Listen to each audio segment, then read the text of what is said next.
السلام عليكم. اليوم جيناكم بشهيوة فن الفنون. في أول نظرة زينة مذاق وحتى لون، وإلا بغيتوا تعرفوا هاني شكون خاصكم تسولوا أرسطو وأفلاطون، حيث هي أصلها يونانية وتطورات في بلدان غربية وعربية، وحنا غادي نجربوها بطريقة مغربية. هي الموساكا والبنة تبقى هي.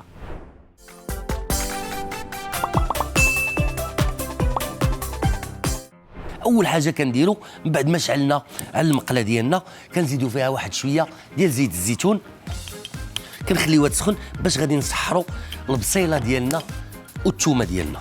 من بعد ما تشحرات لنا سيداتي ساداتي كنزيدوا عليها الفلفله الحمراء وكنخليوها تشحر واحد شويه حتى هي. وفي هذه الوقيته بالضبط كنزيدوا عليها اللحم الفروم ديالنا ولا الكفته، ممكن ديروها بالكفته ديال البقري ولا ديال الغنمي ولا بحتى ديال اللحوم البيضاء ولا الدجاج. من بعد ما درنا الكفته ديالنا سيداتي ساداتي غادي نديروا التوابل. بعد ما درنا شويه ديال البزار وشويه ديال التحميره وشويه ديال الملحه غادي نديروا بابريكا فيمي ولا الفلفله المدخنه. كنزيدوا اهم مكون ولا واحد من اهم المكونات في هذه الوصفه هذه اللي هو الزعتره. كنديروا شويه د المعدنوس مقرد وكنزيدوا سيداتي ساداتي صلصه الطماطم ديالنا، واحد جوج ديال المعلقات باش كنعلقوا القضيه، وكنضيفوا عليها واحد شويه ديال المطيشه ديال الحك. من بعد ما تشحرات لنا هاد الحشوه ديالنا كنخليوها ترتاح وكنرجع باش ندير لكم لاصوص بيشاميل.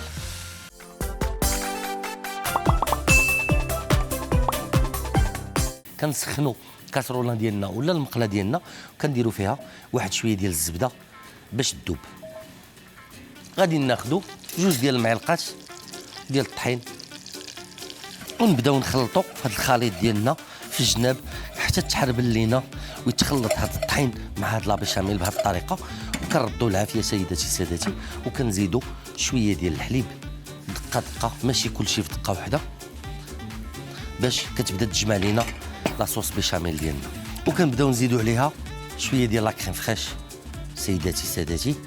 وهنا كنجيو كنديروا اللمسه مغربيه اخواني اخواتي، كناخذوا واحد 3 ولا 4 ديال الشعيرات ديال الزعفران باش يعطيونا المذاق ويعطيونا اللون. وكنبداو نحركوا كنخرجوها سيداتي سادتي، نديروا الملحه والبزار فقط ما نديروش كثر. بعد ما وجدت لينا لاصوص بيشاميل ديالنا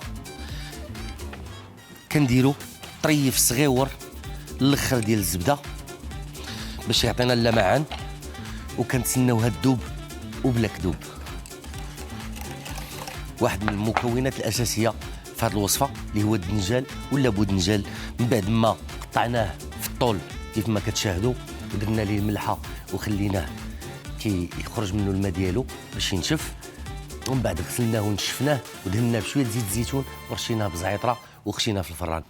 دونك هنا اخواني اخواتي بعد ما دهنا بواحد شويه ديال زيت الزيتون كنجيبوا الدنجاله ديالنا كنحطوها في هذا الاتجاه، وكنجيبوا الحشوه ديالنا وكنحطوها من الفوق بهذه الطريقه، وكنعاودوا هذه العمليه. بعد ما وصلنا لهذا النيفو سيداتي ساداتي كناخذوا لا بيشاميل ديالنا وكنجيو ايطاليوها هنايا من الفوق، نحاولوا انها تهبط على الجناب باش كتعطينا واحد المذاق هائل جدا. وكناخذوا سيداتي سادتي الفرماج ديالنا. خديت هنا شويه الموزاريلا كيف العاده على ود التعليكه، وخديت شويه ديال الكوده كندير عليها واحد شويه ديال البزار من الفوق، وكندخلوها طيب في الفران. بقاو معنا غادي نوريكم فاش تخرج من الفران كيفاش ولات شهيه. اتوتشيت.